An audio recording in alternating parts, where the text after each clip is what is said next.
മണ്ഡലത്തിൻ്റെ തുടിപ്പറിഞ്ഞ് എന്നും സാധാരണക്കാരോടൊപ്പം നാടിൻ്റെ ആവശ്യങ്ങളറിഞ്ഞ് നാട്ടുകാർക്ക് വേണ്ടി രാപ്പകലില്ലാതെ അധ്വാനിക്കുന്ന പ്രിയങ്കരനായ നിയമസഭാ സാമാജികൻ KP നൗഷാദ് അലി. PCWF പ്രവാസി മീറ്റ് നെക്സസ് 2026 ആദ്യ സെഷനും ഉദ്ഘാടന കർമ്മം നിർവഹിക്കുന്നതിന് വേണ്ടി നമ്മുടെ നാട്ടുകാരൻ, നമ്മുടെ പ്രിയങ്കരനായ KP നൗഷാദ് അലി MLA അവരുകളെ വളരെ ബഹുമാനത്തോടെ ക്ഷണിക്കുന്നു.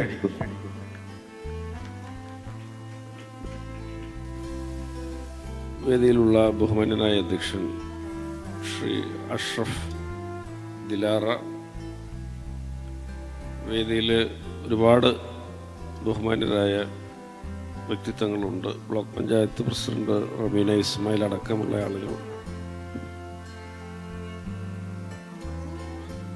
അതുപോലെ നോർക്ക റൂട്ട്സിൻ്റെ senior executive Shrimati Zeenath KV, Koyakutty master, Latha teacher, Shrimati Umaiba, Adat Vasudevan master ഒക്കെ അടക്കമുള്ള, ഞാൻ ചില പേരുകളൊക്കെ വിട്ടുപോയിട്ടുണ്ട്. ഞാൻ പുറകിലേക്ക് നോക്കുന്നില്ല, കാരണം ഞാൻ വൈകിയാണ് എത്തിയത്. അതുകൊണ്ട് എല്ലാ ആളുകളെയും അഭിവാദ്യം ചെയ്തതായിട്ട് പരിഗണിക്കണം എന്ന് പറയുകയാണ്. പ്രിയപ്പെട്ട സഹോദരി സഹോദരന്മാരെ, പൊന്നാനി കൾച്ചറൽ വേൾഡ് ഫൗണ്ടേഷൻ എന്ന PCWF, ഞാൻ ഈ പൊന്നാനിയിൽ ഒരു ജനപ്രതിനിധിയായിട്ട് വരുന്നതിന് മുമ്പ്, അല്ലെങ്കിൽ തിരഞ്ഞെടുപ്പിലൊക്കെ മത്സരിക്കുന്ന ഒരു സാഹചര്യത്തിൻ്റെയൊക്കെ വർഷങ്ങൾക്ക് മുമ്പ്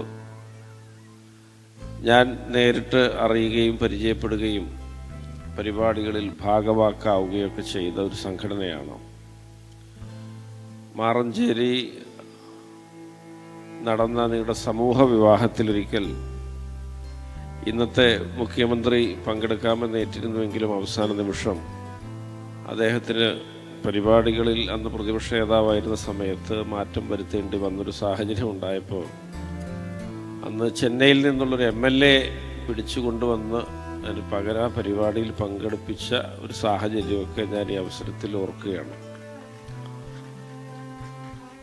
ഞാൻ ഈ ഒന്നാമതായിട്ട് ഈ സംഘടന നമ്മുടെ നാട്ടിലൊക്കെ പലതരത്തിലുള്ള വിഭജനങ്ങളും വിഭാഗീയതകളും ധ്രുവീകരണമൊക്കെ അരങ്ങേറുന്നൊരു കാലത്ത് വ്യത്യസ്ത വിഭാഗങ്ങളിൽപ്പെടുന്ന ആളുകൾ, അത് രാഷ്ട്രീയ, ജാതി, മത ശ്രേണിക്കപ്പുറത്ത് പൊന്നാനി എന്നൊരു വികാരത്തിൻ്റെ ചരടിൽ കോർത്തിണക്കി മുന്നോട്ട് പോകുന്നു എന്നുള്ളത് അത് അത്യന്തം സ്വാഗതാർഹമായ, പ്രോത്സാഹിപ്പിക്കേണ്ട, പിന്തുണ നൽകേണ്ട, ആവോളം നമ്മൾ മതിപ്പോടുകൂടി കാണേണ്ട ഒരു യത്നമാണ് എന്ന് ഇതിനെക്കുറിച്ച് കേട്ട ആദ്യ മാത്രയിൽ തന്നെ ഞാൻ തിരിച്ചറിഞ്ഞിരുന്നു.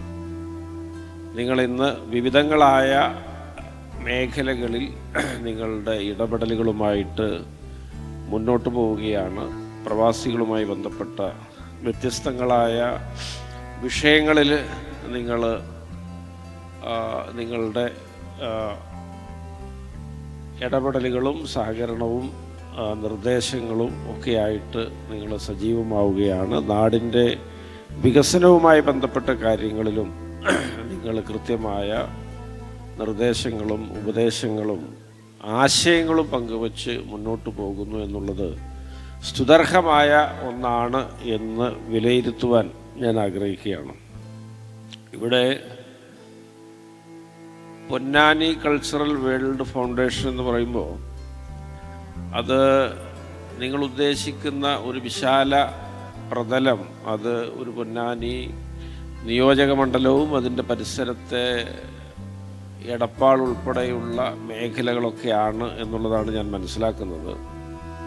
പക്ഷേ പഴയ പൊന്നാനി താലൂക്കിനെ സംബന്ധിച്ചിടത്തോളം അത് 1790 മുതൽ 1956 വരെ അത് മദിരാശി സംസ്ഥാനത്തിൻ്റെ ഭാഗമായ കോഴിക്കോട് ആസ്ഥാനമായ മലബാർ ജില്ലയിലെ പ്രബലമായൊരു താലൂക്കായിരുന്നു. 166 വർഷം മദിരാശി സംസ്ഥാനക്കാരായിരുന്നു ഞാനും നിങ്ങളുമൊക്കെ. നിങ്ങൾ പൊന്നാനി താലൂക്കിലായിരുന്നു. ആ പൊന്നാനി താലൂക്ക് ഇന്നത്തെ താനൂരും തിരൂരും കുറ്റിപ്പുറവും തൃത്താലയും ചാവക്കാടും ഒക്കെ അടങ്ങുന്ന വിശാലമായ ഒരു ഭൂവിഭാഗമായിരുന്നു. അന്ന് മലബാർ ജില്ലയിൽ 11ഓളം താലൂക്കുകൾ ഉണ്ടായിരുന്നു. ചന്ദ്രഗിരി പുഴ തൊട്ടിങ്ങോട്ട് വടക്കോട്ട് ചിറക്കൽ താലൂക്ക്, കോട്ടയം താലൂക്ക്, കുറുമ്പ്രനാട് താലൂക്ക്, കോഴിക്കോട് താലൂക്ക്, വയനാട് താലൂക്ക്, ഏറനാട് താലൂക്ക്, വള്ളുവനാട് താലൂക്ക്, പൊന്നാനി താലൂക്ക്, പാലക്കാട് താലൂക്ക്, ഫോർട്ട് കൊച്ചി താലൂക്ക്. 5 കിലോമീറ്റർ സ്ക്വയറുള്ള ഫോർട്ട് കൊച്ചി നമ്മുടെ മലബാർ ജില്ലയുടെ ഭാഗമായിരുന്നു. അത്രയും താലൂക്കുകൾ ചേർന്ന മലബാർ ജില്ലയിലെ വളരെ പ്രബലമായ ഒന്നായിരുന്നു പൊന്നാനി. നിരവധിയായ സാഹിത്യ, സാംസ്കാരിക, ചരിത്ര മുഹൂർത്തങ്ങൾക്ക് സാക്ഷ്യം വഹിച്ച ഇടമായിരുന്നു പൊന്നാനി.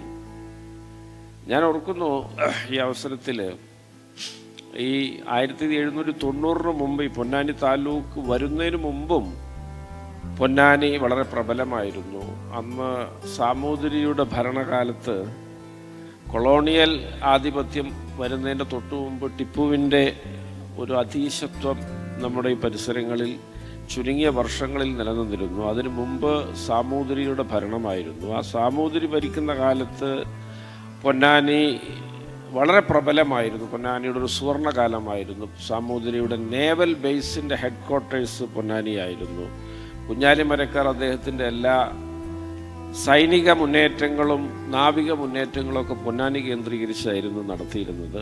അതിനു മുമ്പൊരു ഘട്ടത്തിൽ നമ്മുടെ പൊന്നാനി താലൂക്ക് അല്ലെങ്കിൽ പൊന്നാനിയുടെ തൊട്ടടുത്തുള്ള വെട്ടത്തായിരുന്നു അന്നത്തെ school of astronomy and mathematics സ്ഥിതി ചെയ്തിരുന്നത്.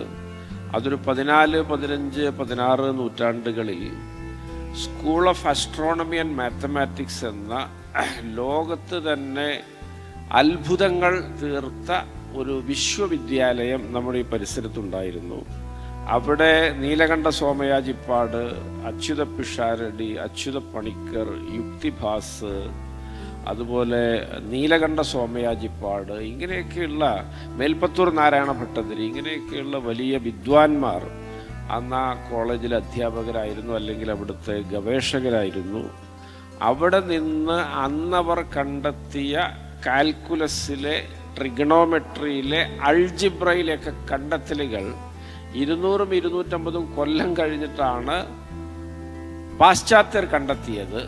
ആ കണ്ടെത്തലുകൾ, പാശ്ചാത്യർ കണ്ടെത്തിയ കണ്ടെത്തലുകളാണ് ഇന്ന് നമ്മൾ പഠിക്കുന്നത്. പക്ഷെ അതിനു മുമ്പ് തന്നെ താന്ത്രിക സംഗ്രഹം പോലെയുള്ള പുസ്തകങ്ങളിലൂടെ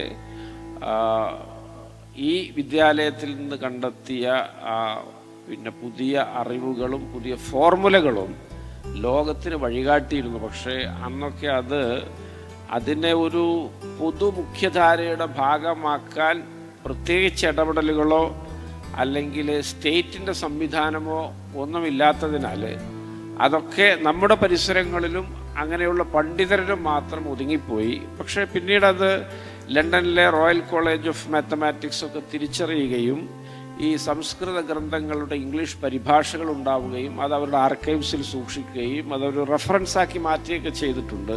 പക്ഷേ നമ്മളിൽ പലരും ഇന്നും അതേക്കുറിച്ച് വേണ്ടത്ര ധാരണയില്ലാത്തവരോ അല്ലെങ്കിൽ നമ്മളത് ആ വലിയൊരു അഭിമാനബോധത്തെ നമ്മൾ എടുത്തുയർത്തി വേണ്ട വിധം കാട്ടാതെ മുന്നോട്ട് പോവുകയോ ഒക്കെ ചെയ്യുന്നുണ്ട് എന്നുള്ളതൊരു യാഥാർത്ഥ്യമാണ്. ഇത്തരത്തിൽ ഒരുപാട് പൗരാണികതകളും ചരിത്രവും സംസ്കാരവും ഒക്കെ ചാരം മൂടിക്കിടക്കുന്ന ഒരിടമാണ് നിങ്ങളെ PCWF-ൻ്റെ പ്രഭവ കേന്ദ്രമായി നിങ്ങൾ കേന്ദ്രീകരിച്ചിരിക്കുന്ന ഈ പൊന്നാനി എന്ന് പറയുവാൻ ഞാൻ ഈ വേദിയെ പ്രയോജനപ്പെടുത്തുന്നു. ഈ കഴിഞ്ഞ കേരള സർക്കാരിൻ്റെ പുതുക്കിയ ബജറ്റിൽ ഒരു മലബാർ തിണ്ടീസ് ബിനാലെ എന്ന പേരിൽ ഒരു ബിനാലെ പൊന്നാനിയിൽ സംസ്ഥാന മുഖ്യമന്ത്രി പ്രഖ്യാപിച്ചിട്ടുണ്ട്. ബിനാലെ എന്ന് പറഞ്ഞാൽ അത് ലണ്ടൻ ബിനാലെ, പാരീസ് ബിനാലെ ഒക്കെയാണ് നമ്മൾ കേട്ടിട്ടുള്ളത്. കൊച്ചിയിൽ കഴിഞ്ഞ 8 വർഷമായിട്ട് ബിനാലെയുണ്ട്. അതിന് സമാനമായൊരു ബിനാലെയാണ് നമ്മൾ ഈ പൊന്നാനിയിൽ പ്രഖ്യാപിച്ചിട്ടുള്ളത്. അതിൽ ഞാനീ പറഞ്ഞ school of astronomy and mathematics ഉണ്ട്, സൈനുദ്ദീൻ മഖ്ദൂമിൻ്റെ തുവഫത്തുൽ മുജാഹിദീനുണ്ട്, ഉമർ ഖാലിയുടെ ശ്രദ്ധേയമായ കവിതാ സംഭാവനകളുണ്ട്. അതുപോലെ നമ്മുടെ പൊന്നാനി കളരി എന്ന എടശ്ശേരിയും ഉറൂബും അക്കിത്തവും വീട്ടിയും നാലപ്പാട്ട് നാരായണ മേനോനും ബാലാമണിയമ്മയും കമലയും തൊട്ട് പുതിയ തലമുറ വരെ നീണ്ടുകിടക്കുന്ന വലിയ സാഹിത്യകാരന്മാരുടെ MT അടക്കമുള്ള സാഹിത്യകാരന്മാരുടെ വലിയ സംഭാവനകളുണ്ട്. അതുപോലെ തന്നെ ആയിരക്കണക്കിന് കൊല്ലങ്ങൾ നീണ്ടുകിടക്കുന്ന മാരിടൈം ഹിസ്റ്ററി ഉണ്ട്. ചേര ചോള സാമ്രാജ്യകാലം തൊട്ടുള്ള ഇടപെടലുകളുണ്ട്. അങ്ങനെ ഒരു സമഗ്രമായ ഒരു സാംസ്കാരിക പൈതൃകത്തെ ലോകസമക്ഷം അഭിമാനപൂർവ്വം ഉയർത്തിക്കാട്ടുക എന്നൊരു ഉദ്ദേശത്തോടു കൂടി സർക്കാർ ഔദ്യോഗികമായിട്ട് മുന്നോട്ട് വെക്കുന്ന ആ ബിനാലയിലെ സംഘാടകരാകാൻ നിങ്ങളെ ഏവരെയും ഞാൻ ക്ഷണിക്കുകയാണ്. ഭാഗഭാക്കാകാനല്ല ക്ഷണിക്കുന്നത്, അതിൻ്റെ സംഘാടകരും അതിൻ്റെ മുൻനിരയിൽ നിന്ന് അത് ഗംഭീരമാക്കാനുള്ള ആളുകളായി മാറാൻ നിങ്ങൾ ഓരോരുത്തരെയും ഞാൻ ക്ഷണിക്കുകയാണ്. നമ്മുടെ പൊന്നാനിക്ക് വേണ്ട ഒരു യഥാർത്ഥ മാതൃകയാണ് നിങ്ങൾ ഈ സംഘടനയിലൂടെ ഉയർത്തിപ്പിടിക്കുന്നത്. കാരണം പൊന്നാനി ഒരു സങ്കുചിത ചിന്തകൾക്ക് ഇടമുള്ളൊരു മണ്ണല്ല. അത് ജാതി മത ചിന്തകളുടെ കാര്യത്തിൽ പൊന്നാനി പലപ്പോഴും പ്രകടിപ്പിച്ചിട്ടുണ്ട്. എന്നാൽ രാഷ്ട്രീയ ചിന്തകളിൽ പലപ്പോഴും പൊന്നാനി സങ്കുചിതമായി പോകാറുണ്ട് എന്നെനിക്ക് തോന്നിയിട്ടുണ്ട്. നമുക്ക് രാഷ്ട്രീയത്തിലുമുള്ള സങ്കുചിതത്വത്തെ ഒഴിവാക്കി ഒരു വിശാല കാഴ്ചപ്പാടും മനസ്സുമൊക്കെയുള്ള പൊന്നാനിക്ക് ചേരുന്ന ഒരു രാഷ്ട്രീയം, അതും നമുക്ക് പൊന്നാനിയിൽ പരിചയപ്പെടുത്തുകയും ഊട്ടി വളർത്തുകയും ചെയ്യേണ്ടതുണ്ട്. നന്മകളോട് ചേർന്ന് നിൽക്കുകയും പൊന്നാനിയുടെ മുന്നേറ്റത്തിൽ ആശയങ്ങളും പ്രവർത്തികളും ഇടപെടലുകളും ശുഭോദർക്കമായ ചിന്തകളുമായി കടന്നു വരുന്ന ആളുകളെയൊക്കെ ചേർത്ത് പിടിക്കുകയൊക്കെ ചെയ്യുന്ന ഒരു പ്രവിശാലമായൊരു രാഷ്ട്രീയം അത് ഒരു പൊന്നാനി അർഹിക്കുന്നു എന്ന് ഞാൻ കരുതുന്നു. ഞാനൊരു MLA എന്നുള്ള നിലയിൽ അത്തരമൊരു രാഷ്ട്രീയം കൂടി പൊന്നാനിയിൽ പാകപ്പെടുത്തിയെടുക്കണമെന്ന് വ്യക്തിഗതമായിട്ട് ആഗ്രഹിക്കുന്നു. അതിന് നിങ്ങളുടെയൊക്കെ പിന്തുണ വേണമെന്ന് ഞാൻ അഭ്യർത്ഥിക്കുന്നു. ഞാനതിൽ പണ്ഡിറ്റ് ജവഹർലാൽ നെഹ്റു ആണ് എൻ്റെ ഒരു വലിയൊരു മാതൃക എന്ന് നിങ്ങളോട് പറയാൻ ഞാൻ ആഗ്രഹിക്കുന്നു. നെഹ്റുവിൻ്റെ പേര് രാഷ്ട്രീയമായിട്ട് പറയുന്നതല്ല. നെഹ്റുവിൻ്റെ കാലത്ത് ഞാൻ ഓർക്കുന്നു, നെഹ്റുവിൻ്റെ ജാമാതാവായ ഫിറോസ് ഗാന്ധി ആയിരുന്നു പാർലമെൻറ്റിൽ നെഹ്റുവിനെതിരെ ഏറ്റവും വലിയ, അല്ലെങ്കിൽ അന്നത്തെ ഗവൺമെൻറ്റിനെതിരെ ഏറ്റവും വലിയ വിമർശനങ്ങൾ ഉയർത്തിയിരുന്ന ആൾ. ഞാൻ ഓർക്കുന്ന ഒരു ചെറിയൊരു സംഭവം, ഞാൻ ഈ രാഷ്ട്രീയത്തിൽ വേണ്ടൊരു വിശാലതക്ക് ഒരു ഉദാഹരണമായിട്ട് ഞാൻ നിങ്ങളോട് പറയാൻ ആഗ്രഹിക്കുന്നത്, നെഹ്റുവിൻ്റെ കാലത്താണ് 136ഓളം സ്വകാര്യ ഇൻഷുറൻസ് കമ്പനികളെ ദേശസാൽക്കരിച്ച് LIC രൂപീകരിച്ചത്. അത് ഫിറോസ് ഗാന്ധിയുടെ വലിയ പാർലമെൻ്ററി ഇടപെടലുകളിലൂടെ സംഭവിച്ച ഒന്നായിരുന്നു. അത് കഴിഞ്ഞ് LIC പൊതുവിപണിയിൽ നിന്ന് ഓഹരി വാങ്ങിയതിലെ ചില ക്രമക്കേടുകളെ സംബന്ധിച്ച് ഫിറോസ് ഗാന്ധി പാർലമെൻറ്റിൽ വലിയ ഒച്ചപ്പാടുണ്ടാക്കിയപ്പോൾ പ്രധാനമന്ത്രിയായ നെഹ്റു അത് അന്വേഷിക്കാൻ വേണ്ടി അന്നത്തെ ബോംബെ ഹൈക്കോടതി ചീഫ് ജസ്റ്റിസ് ആയിരുന്ന ജസ്റ്റിസ് ചഗ്ലയെ നിയമിക്കുകയുണ്ടായി. 18 ദിവസത്തിനകം അന്വേഷിച്ച് റിപ്പോർട്ട് തരണമെന്നായിരുന്നു നെഹ്റു പറഞ്ഞത്. നിങ്ങൾ ഓർക്കണം, 18 ദിവസം കൊണ്ടാണ് ഒരു സ്കാം അന്വേഷിച്ച് റിപ്പോർട്ട് തരണമെന്ന് പറയുന്നത്. ഇന്ന് ഒരു കമ്മീഷൻ 6 മാസത്തേക്ക് വെച്ചാൽ 6 മാസം കഴിഞ്ഞാൽ അവരൊരു 6 മാസം കൂടി നീട്ടാൻ അവർ അപേക്ഷ നൽകും. അങ്ങനെ ഒരു 6 മാസം കഴിഞ്ഞാൽ പിന്നൊരു 10 മാസത്തേക്ക് നീട്ടാൻ നൽകും. അങ്ങനെ 3-4 വർഷം സർക്കാരിൻ്റെ ചെലവിൽ കമ്മീഷൻ ചെലവഴിച്ചിട്ട് റിപ്പോർട്ട് കൊടുക്കുമ്പോഴേക്കും അതിൻ്റെ റെലവൻസ് നഷ്ടപ്പെടും. പക്ഷേ അന്ന് 18 ദിവസം കൊണ്ട് അന്വേഷിച്ച് തരണമെന്ന് ആവശ്യപ്പെട്ടപ്പോൾ ചഗ്ല 18 ദിവസം കൊണ്ട് അന്വേഷണ റിപ്പോർട്ട് നൽകി. അതിൽ അന്നത്തെ സർക്കാരിനെ കുറ്റപ്പെടുത്തുന്ന ഭാഗങ്ങളുണ്ടായിരുന്നു. അന്നത്തെ ഒരുപക്ഷെ ഇന്നത്തെ അദാനി അംബാനി പോലെയുള്ള അന്നത്തെ ഗുജറാത്തി വ്യവസായിയെ അന്ന് ഡൽഹി ക്ലാരിഡ്ജസ് ഹോട്ടലിൽ വെച്ച് അന്നത്തെ പോലീസ് അറസ്റ്റ് ചെയ്ത് കൊണ്ടുപോയി. അതുപോലെ ഈ റിപ്പോർട്ടിൻ്റെ അടിസ്ഥാനത്തിൽ അന്ന് ടി കൃഷ്ണമാചാരി എന്ന അന്നത്തെ ധനകാര്യമന്ത്രി രാജിവെക്കുകയുണ്ടായി. ഇതൊക്കെ നടന്നിരുന്ന ഒരു ജനാധിപത്യമായിരുന്നു ഇന്ത്യ. ഇന്നത്തെ ഇന്ത്യയിൽ പ്രധാനമന്ത്രിക്കെതിരെ സ്വന്തം പാർട്ടിക്കാരൻ ഒരു പ്രതിഷേധമുണ്ടാക്കുന്നു, അപ്പോൾ പ്രധാനമന്ത്രി അന്വേഷണ കമ്മീഷൻ വെക്കുന്നു, 18 ദിവസം കൊണ്ട് റിപ്പോർട്ട് കിട്ടുന്നു. അതിൻ്റെ അടിസ്ഥാനത്തിൽ നിർമ്മലാ സീതാരാമൻ രാജിവെക്കുന്നു.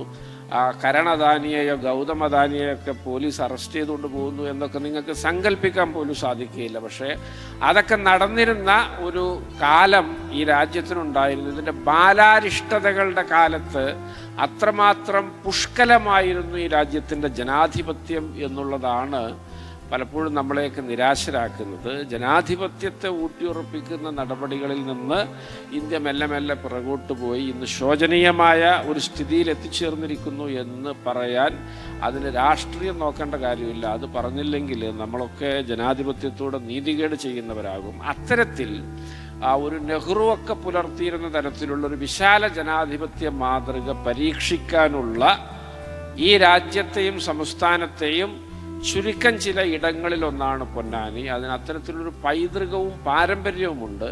നമ്മളത് തിരിച്ചറിഞ്ഞുകൊണ്ട് അത്തരത്തിലുള്ളൊരു ജനാധിപത്യ മാതൃകകൾ, വികസന മാതൃകകൾ, പൊതു സിവിൽ ഹാബിറ്റ്സ്, നമ്മുടെ പൗരത്വ ശീലങ്ങൾ, അങ്ങനെ നമ്മുടെ ഒരു പൊതുമണ്ഡലത്തെയൊക്കെ നമുക്കൊരു ഉയർന്ന വിധാനത്തിൽ പ്രതിഷ്ഠിച്ചുകൊണ്ട് നമുക്ക് പൊന്നാനിയെ മുന്നോട്ട് കൊണ്ടുപോയി സംസ്ഥാനത്തിന്, ജില്ലയ്ക്ക് ഒക്കെ മാതൃകയാക്കി മുന്നേറേണ്ടതുണ്ട്. തീർച്ചയായിട്ടും PCWF പോലുള്ള സംഘടനകൾക്ക് അതിലൊരുപാട് കാര്യങ്ങൾ ചെയ്യാനുണ്ട് എന്ന് ഞാൻ ഉറച്ചു വിശ്വസിക്കുന്നു.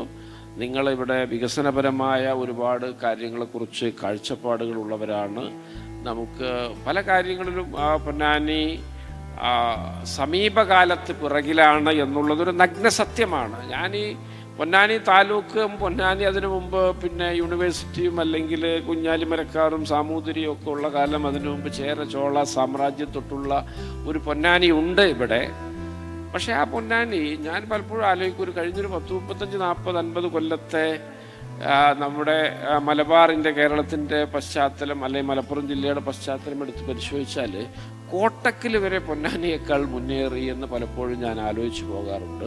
ചെമ്മാടും വേങ്ങരയും ഒക്കെ ഉണ്ടാക്കിയ മുന്നേറ്റം പോലും പൊന്നാനിക്ക് സമീപ നാളുകളിൽ ഉണ്ടായിട്ടില്ലല്ലോ എന്ന് ഞാൻ പലപ്പോഴും ആലോചിക്കാറുണ്ട്. പിന്നെയാണല്ലോ ഇപ്പോൾ തിരൂര് ജില്ല വരണം എന്ന് പറയുമ്പോൾ പൊന്നാനി എവിടെ എന്നൊരു ചോദ്യം ഉണ്ടാവുന്നത്. കാരണം നമ്മൾ കോട്ടക്കൽ, വേങ്ങര, ചെമ്മാട്, പെരിന്തൽമണ്ണ ഇങ്ങനെയൊക്കെയുള്ള സ്ഥലങ്ങളെക്കാളും ഇന്ന് ചർച്ചയിൽ പിറകിലാകുന്ന ഒരു ഇടമായി മാറുമ്പോൾ, പിന്നെ റെയിൽവേ സ്റ്റേഷനും വാഗൺ ട്രാജഡിക്കൊക്കെ സാക്ഷ്യം വഹിച്ച തിരൂരിൻ്റെ പിറകിലാകുന്നതിൽ വലിയ അത്ഭുതമൊന്നുമില്ല. അപ്പോൾ നമ്മളൊരു സാംസ്കാരികമായ നരേറ്റീവുകൾ നമുക്ക് ഇവിടെ പുനഃസൃഷ്ടിക്കപ്പെടേണ്ടതുണ്ട്. ഇതിൻ്റെ ഒരു പൈതൃകം, മഹിതമായ ഗതകാല പ്രതാപത്തിൻ്റെ നാൾവഴികളെ പുനരവതരിപ്പിച്ച് വരച്ചിട്ട് നമുക്ക് നമ്മുടെ ഒരു പ്രൗഢിയെ തിരിച്ചു പിടിക്കേണ്ടതുണ്ട്. സ്വാമി വിവേകാനന്ദൻ പറഞ്ഞതുപോലെ ഉത്തിഷ്ഠത, ജാഗ്രത, പ്രാപ്യപരാൻ, നിബോധിത എന്നാണ് പൊന്നാനിക്കാരോട് നമുക്ക് പറയേണ്ടത്. നമ്മളിലെ ആന്തരിക സ്വത്വത്തെ, ഊർജത്തേക്ക് തിരിച്ചറിഞ്ഞ് നമ്മൾ സ്വയം അടയാളപ്പെട്ട് മുന്നോട്ട് പോയി ഗരിമയും തനിമയും അസ്തിത്വവും വ്യക്തിത്വവും അന്തസ്സും ആഭിജാത്യവും ഉയിരും ഉണ്മയുമൊക്കെ തിരിച്ചു പിടിച്ച് ഗംഭീരമായിട്ട് നമുക്ക് മുന്നോട്ട് പോകേണ്ടതുണ്ട്. ആ ദിശയിൽ നമുക്കെല്ലാവർക്കും ഒത്തൊരുമിച്ച് ചരിക്കാം എന്ന് മാത്രം നിങ്ങളോട് ഈ അവസരത്തിൽ സൂചിപ്പിച്ചുകൊണ്ട് ഞാൻ എൻ്റെ വാക്കുകൾ ചുരുക്കുന്നു. ഈ പരിപാടിക്ക് തുടക്കമിട്ടതായി അറിയിക്കുന്നു. ബഹുമാനനായ നാസർ സാഹിബ് ഈ വേദിയിലേക്ക് കടന്നു വരുന്നു. അദ്ദേഹത്തെ ഈ വേദിക്ക് വേണ്ടി സ്വാഗതം ചെയ്തുകൊണ്ട് ഞാൻ നിർത്തുന്നു. നന്ദി, നമസ്കാരം, ജയ് ഹിന്ദ്.